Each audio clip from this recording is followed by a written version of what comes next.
لیکن یوں لگتا ہے کہ پاکستان کی خدمت کرنے کی قیمت دینی پڑتی ہے کہ 1998 میں جب محمد نواز شریف نے پاکستان کو ایٹمی طاقت بنایا، غالباً پاکستان بننے کے بعد کسی بھی وزیر اعظم کا وہ سب سے زیادہ جرأت مندانہ فیصلہ تھا، اس کو سزا ملی۔ اور وہ ملک جسے کہتے تھے کہ یہ اب ردی کی ٹوکری بن گیا ہے، اس نے تو اندھیرا ہی رہنا ہے، اس میں قتل و غارت ہی رہنی ہے، اس کو اس سے نکال کر دوبارہ ترقی کے سفر پر ڈالا۔ اور آپ مجھ سے بہتر جانتے ہیں پچھلے 2.5 سال میں کس قسم کی قاتل مہنگائی ہوئی ہے اس ملک میں، چاہے وہ اشیاء خورد و نوش کی مہنگائی ہے، چاہے وہ بجلی کی قیمت میں مہنگائی ہے، گیس کی قیمت میں مہنگائی ہے، پیٹرول کی قیمت میں مہنگائی ہے، دوائیوں کی مہنگائی ہے۔ تو میرے بھائیوں، دوستوں، بزرگوں، بڑی عاجزی سے کہوں گا کہ یہ آفت آسمانی نہیں، یہ آفت عمرانی ہے، کیونکہ چن چن کر وہ مافیا، وہ مفاد پرست ٹولے جن کے آگے محمد نواز شریف ڈھال بنا ہوا تھا، آپ کی ڈھال بنا ہوا تھا، آپ کے بچوں کے لیے ڈھال بنا ہوا تھا، جب وہ ڈھال ہٹی ہے تو اب میں آپ کو بتا دیتا ہوں، سب سے پہلے دوائیوں والے آئے فیلڈ میں، انہوں نے کہا جی ہمیں اجازت دیں قیمت بڑھانے کی، انہوں نے دے دی، اور اس اجازت کی قیمت بھی لی ہے ان سے۔ پھر چینی والے آئے فیلڈ میں، جو سارے ان کے فائنانسر ہیں، ان کو فنڈ کرنے والے ہیں، انہوں نے کہا جی اب ہماری باری ہے، انہوں نے کہا ہاں جی تسی بھی آؤ۔ ابھی چینی سے ہم پریشان تھے کہ آٹے والے آ گئے۔ ڈاکٹر نثار چیمہ اور ملک ریاض صاحب بھی شاید اس دن قومی اسمبلی میں موجود تھے، جس دن وزیر فوڈ سیکیورٹی نے کھڑے ہو کر کہا پچھلے سال جولائی میں، ہمیں نہیں معلوم 60 لاکھ گندم کدھر گئی ہے، پنجاب سے 60 لاکھ ٹن گندم سمگل ہو گئی، قیمت میں نے اور آپ نے دی ہے 80 روپے کلو آٹے کی صورت میں۔ تو یہ آفت آسمانی نہیں ہے، یہ آفت عمرانی ہے، اور اس میں بس نہیں کرتے نا جی۔ پھر بیچ میں پیٹرول کا بحران آیا، اس میں اربوں کمائے، پھر انہوں نے LNG وقت پر نہیں منگائی اور اپنے وزیروں کے پاور پلانٹ چلائے، اور کوئی رئیس ایک کسر رہ گئی تھی تو پچھلے 2 مہینوں میں گھی والوں نے پوری کر دی۔ تو یہ جو آفت عمرانی ہے، یہ میرے اور آپ کے بچوں کے مستقبل کی قیمت پر پاکستان کو لوٹ کر پاکستان کو کمزور کر دیا، پاکستان کی معیشت کو بھی، پاکستان کی جو پوری دنیا میں ایک حیثیت ہے اس کو بھی۔ ہمیں خبر آتی تھی، کبھی کہتے ہیں جی وہ ایکسپریس وے گروی رکھ دیں گے، کبھی کہتے ہیں وہ گروی رکھ دیں گے۔ میرے دوستوں، بھائیوں، بزرگوں، یہ بات ہم 2013 میں بھی کہتے تھے، 2018 میں بھی کہتے تھے، آج بھی یہ اسی طرح بات سچ ہے کہ ملک خیرات سے نہیں چلتے، بے شک نہیں چل سکتے۔ حکمران میں یہ سمجھ ہونی چاہیے کہ ملک خیرات سے نہیں چل سکتا، لیکن یہاں یا تو عمران خان صاحب کی ایک ہی سوچ ہے کہ جی میں ہر دفعہ چندہ مانگ کے ملک چلا لوں گا، یا ابھی تک جو ہم نے ان کی سوچ دیکھی ہے سوائے یہ کہ مافیا کو اجازت دینی کہ جی آٹا بھی لٹو، تو چینی بھی لٹو، تو گھیو بھی لٹو، پیٹرول بھی لٹو، کہتے تھے جی ہم مرغیاں دیں گے، ہم کٹے دیں گے، ہم انڈے دیں گے، ہم بچے دیں گے۔ 21ویں صدی میں اس طرح ملک چلنے نہیں چل سکتے، اور نہیں چلے اور نہیں چلا پاکستان پچھلے 2.5 سالوں میں. اور اسی کا نتیجہ یہ ہے کہ پورا پاکستان لرز رہا ہے. لیکن مجھے یہ خوشی ہے کہ جب ہم سب پریشان تھے کہ پاکستان کو کیسے آگے لے کر چلنا ہے، پچھلے سال ستمبر میں پاکستان ڈیموکریٹک موومنٹ کے نام سے ایک نیا اتحاد بنا، جس میں اللہ تعالیٰ کے کرم سے پاکستان مسلم لیگ نون اور مرکزی جمعیت اہل حدیث دونوں اس کا حصہ ہیں. اور یہ ثابت کیا، دیکھیے ان پارٹیوں کے آپس میں بہت اختلافات پہلے رہے ہیں، ہمارے اور جمعیت کے نہیں، لیکن پیپلز پارٹی بھی ہے، اس میں ANP بھی ہے، اس میں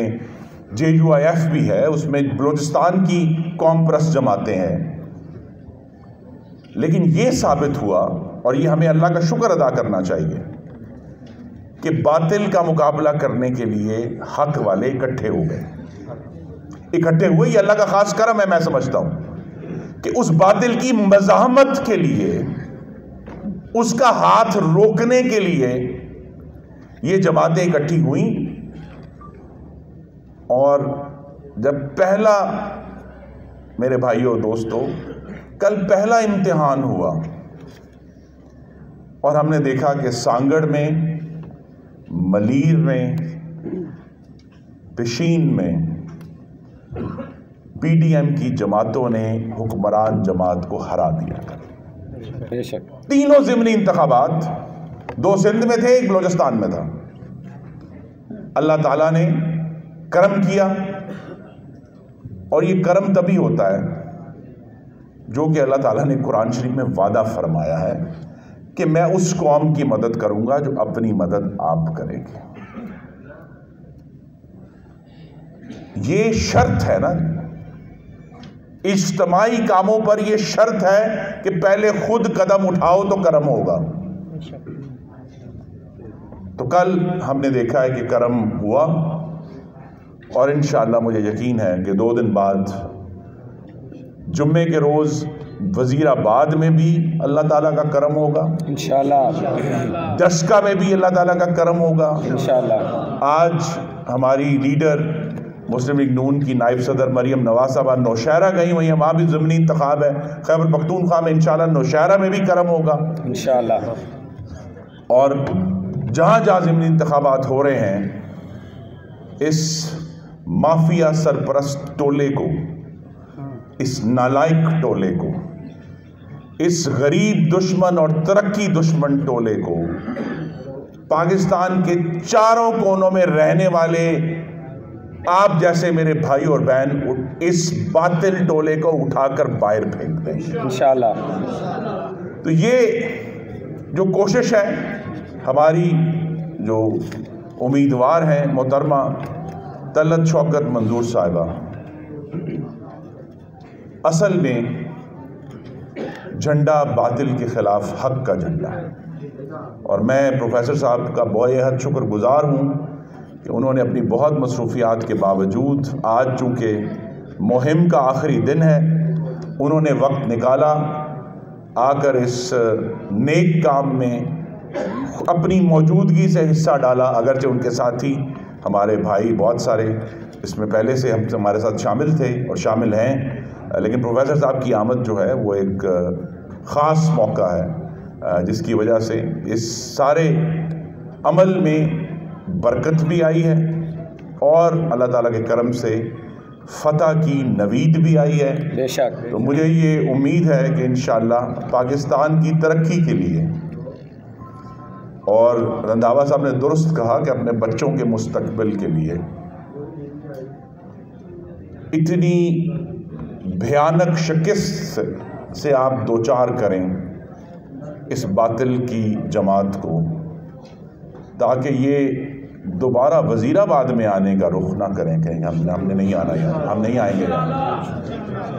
اللہ تعالیٰ کے کرم سے 2018 میں پورے ضلع گوجرانوالا میں ہمارے بھائیوں اور بہنوں نے اپنی جرأت سے، ہمت سے مسلم لیگ نون کو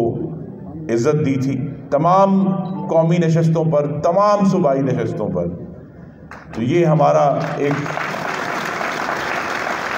خاص اعزاز ہے جس کا سبب آپ بنے اللہ تعالیٰ کی مرضی کا۔ تو انشاءاللہ پرسوں میری صرف ایک ہی آخری استدعا ہے کہ کوئی بھی ہمارا بھائی، بزرگ، دوست، ہمسایہ، ہماری مائیں، بہنیں، بیٹیاں، کوئی بھی اس مرحلے کو آسان مت لیں۔ ایک ایک شخص، ایک ایک خاتون پولنگ سٹیشن پہنچیں، شیر کے نشان پر مہر لگائیں، تاکہ یہ ملک جو عمران خان نے کمزور کر دیا ہے، ہم سب کو کمزور کر دیا ہے، وہ دوبارہ ترقی کی طرف اپنا سفر شروع کرے۔ پورا ملک وزیر آباد کی طرف دیکھ رہا ہے کہ کیا نتیجہ آتا ہے، پورا ملک ڈسکا کی طرف دیکھ رہا ہے کیا نتیجہ آتا ہے۔ تو لہٰذا اس میں سب بھائیوں کی، سب بہنوں کی شمولیت بہت ضروری ہے، تاکہ ہم یہ کہہ سکیں کہ جب حق کی قوتیں اکٹھی ہوئیں تو پھر باطل نامراد رہا، اور انشاءاللہ باطل نامراد رہے گا۔ ہم نے اس مٹی کو سنوارنا ہے جس طرح پہلے سنوارا تھا، ہم نے اس ملک کو روشن کرنا ہے جس طرح پہلے روشن کیا تھا، ہم نے اس ملک کو وہ ترقی دینی ہے جس طرح پہلے دی تھی۔ لیکن اس کے لیے گھر بیٹھ کر کوڑنے سے کچھ نہیں ہوگا۔ 19 فروری کو ہر ایک کو پولنگ سٹیشن پہنچ کر اپنا حصہ ڈالنا ہے، اپنا حصہ ڈالیں، اللہ تعالیٰ سے کرم کی دعا کریں، اور مجھے یقین ہے کہ اس کے گھر بھی بہت انصاف ہے، بہت کرم ہے، اور پاکستان کی بہتری اور کسی حلقے کو یہ موقع نہیں مل رہا کہ وہ اپنے ووٹوں کے ذریعے اظہار کر سکے، حکمرانوں کے خلاف غصے کا بھی، اور پاکستان کی ترقی کے لیے اپنا قدم اٹھانے کا بھی۔ یہ اعزاز آپ کو مل رہا ہے پرسوں، اس کا فائدہ اٹھائیں، اور یہ مجھے یقین ہے کہ پاکستان بھی ترقی کرے گا، وزیر آباد ترقی کرے گا، گجرانوالہ ترقی کرے گا، اور پاکستان مسلم لیگ نون اور جمعیت اہل حدیث کا ایک مثالی تعاون قائم ہے، وہ انشاءاللہ پروفیسر ساجد میر صاحب کی ولولہ انگیز اور پر نور قیادت میں قائم رہے گا، آگے چلے گا اور مزید مضبوط ہوگا۔ پاکستان پائندہ باد۔